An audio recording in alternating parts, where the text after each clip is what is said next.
Tsunami waves of up to 4 metres have been reported in Russia's Far East after a massive earthquake.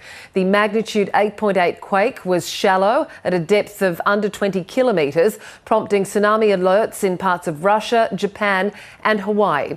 North Asia correspondent James Oaten joins us now from Tokyo. James, what information do you have on this so far? Well, as you've just mentioned, this was an 8.8 magnitude earthquake. That is incredibly powerful, and it struck off the Kamchatka Peninsula, which is in Russia's Far East, about a couple of hours ago. Now, that's obviously suffered the most damage. There are reports of some buildings that have been damaged. The injuries, though, sound relatively minor, with the local authorities saying that there have been no reports of significant injuries. But there are still concerns now of further damage and further aftershocks. It was an 8.8 magnitude earthquake. That is the strongest earthquake that region has seen since 1952. So incredibly powerful. And now there are warnings that there will be aftershocks. There already is a 6.9 magnitude earthquake registered as an aftershock.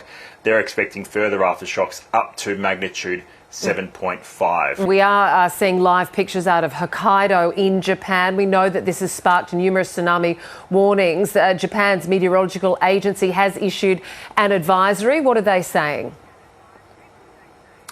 So the advisory is actually updated to a warning, which is in the middle range for tsunamis here. Major warning, warning, advisory. So it is being taken more seriously than it was initially. That warning has been issued for Hokkaido, or parts of north and eastern Hokkaido, and parts of Honshu, which is the main island in the middle. Waves of up to 3 metres are expected to hit these parts of Japan. So far, the only tsunami that has hit is only 30 centimetres. But the Japanese authorities are warning people to obviously that the waves can get higher. There will be a second or a third tsunami. So the fact that the first wave was only 30 centimetres does not mean the danger is over. But as you've just mentioned, we've had a lot of factory workers now going onto the rooftops. The Prime Minister has urged anyone in the coastal areas to seek higher ground. The first wave has hit Hokkaido. Tokyo won't be hit by a tsunami for about another 15-20 minutes, based on earlier estimates as well. So it's still a wait-and-see moment for Japan. But the primary concern for damage is certainly in Russia's Far East at the moment. Yeah, and James, just before we let you go, you mentioned that small waves have hit so far, that the danger is not over by any stage yet. Is there a timeline that either the Prime Minister or the Advisory Centre has given you and people living in Japan as to how long this could play out? How long until the waves might hit?